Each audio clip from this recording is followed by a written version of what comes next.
Hi guys, for today's video, ang lulutuin po natin ay chicken hamonado. First time nga daw magluluto ni tita ng hamonadong manok dahil ang madalas nagluluto dito si tita Abet kaso wala siya ngayon. Kaya tinawagan niya si tita Abet at si Mr. YouTube. Kaya daw pag nagkamali siya at ibang lasa sila sisihin nyo. Ito po yung minarinate na manok na may juice ng pineapple, may atsuete, may laurel, may pako. Ito na may sibuyas at yung pineapple chunks. Ayan po, magigisa na siya. Inuna niya yung bawang, kaya medyo marami. Babawasan niya pa yan mamaya. Iango niya lang po yung konti para daw mamaya may panlagay siya sa ibabaw, pang garnish. Isa na niya, nilagay na ang sibuyas. Hulog na po natin ang minarinade na chicken. Wow! Wow. Ano pa? Haluin lang po natin. Haluin lang po natin. Hanggang mag-mix-mix po silang lahat. After that, set aside natin kasi rola. Tatakpan na. English speaking yung nakuha ko.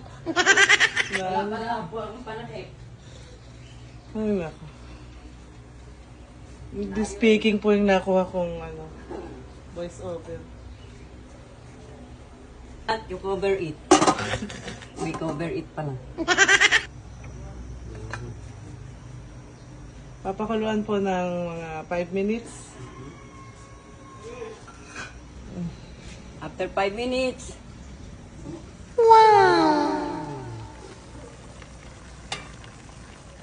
Halo-halo lang din po ulit.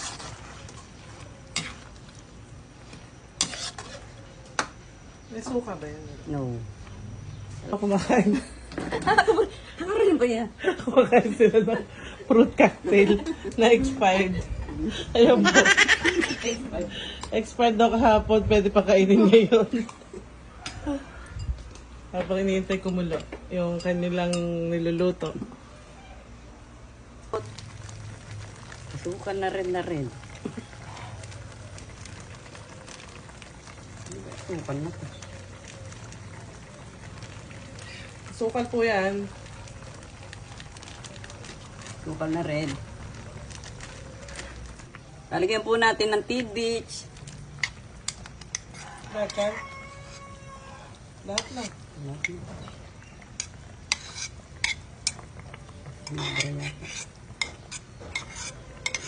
First try.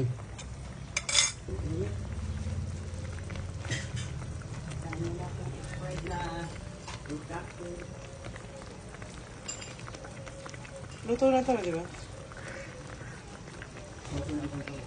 Ha? Nilagyan niya po ng color yellow. Laan niyo kung ano yon. Nilagyan niya ng margarine na kaunti. Hinawa niya po yung laman dahil pinalalapit niya yung sabaw. Charan! Ready to serve na po ang ating hamonadong chicken. Kain tayo mga mare. Thank you for watching.